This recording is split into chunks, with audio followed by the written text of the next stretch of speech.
सुभद्रा योजना के लेकर गोटे खुशी खबर आसला। सुभद्रा योजना जे पहला किस्ती नहीं पाइबार से मैंने 9 तारीख समस्ते पाइबे। जे 7 तारीख तक एप्लाई करिछन और जे योग्य होइतिबे से मैंने कन्फर्म पैसा पाइबे 9 तारीख।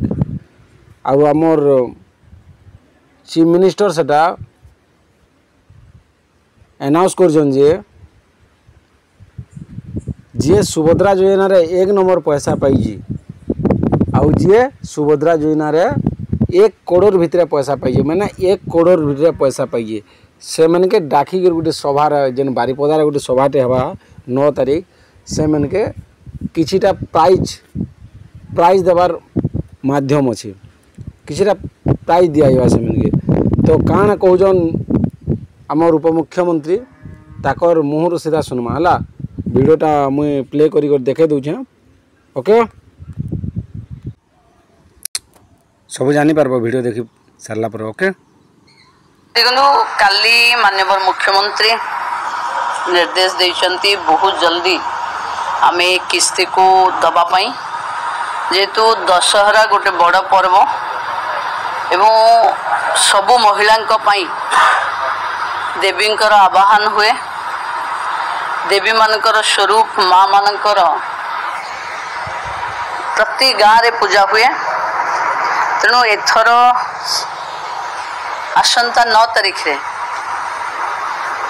ये द्वितीय किस्ती दिया जीवो। बारिपदारू ये कार्यक्रम रे माननीय मुख्यमंत्री उपस्थित रही ये कार्यक्रम को रूपायन करेंगे। प्रथम आम 25 लाख 11 देइथिलु। एथर पाखापाखी जेते अधिक एलिजिबल थिबे आमे 12 तारीख रे 7 तारीख जे जेते एलिजिबल हेबे 9 तारीख रे आमे समस्त को दे देबु। एवं मते लागुचे एथर पाखापाखी 40 लाख रु ऊर्ध्व महिला को दिया जीवो। द्वितीय रे एबे पाखापाखी 96 लाख रेजिस्ट्रेशन हेलानी।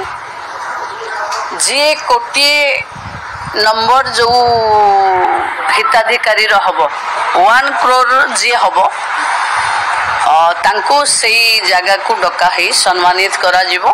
कोटी आउ 1 जे हेथिले जे सुभद्रार 1 नंबर हिताधिकारी जी सुभद्रार कोटी नंबर हिताधिकारी ये दुही को डाकिक से सभा रे सम्मानित करा जीवो। देखो सुभद्रा क्षेत्र रु आरंभ हम सबुठु हाईएस्ट सुभद्रा बंटा जीव बारिपदा रे। बारिपदा होची गोटे अन्योन्य क्षेत्र जो थे माँ अंबिका भी अछंती। माँ सुभद्रा रथ महिला माने ही टाणती। तेणु महिला सशक्तिकरण मयूरभंज जिला ही माननीय राष्ट्रपति अछंती।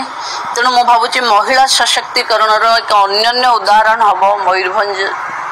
तेणु आम बारिपदा को सिलेक्ट करिछु सेठू ही आसंता 9 तारीख रे द्वितीय प्रथम किस्तीर द्वितीय फेज दबो। देखो सब मंत्री माने तो रहिबे निष्पत्ति तो हेची आगो को अतिथि भी फाइनल हेबे।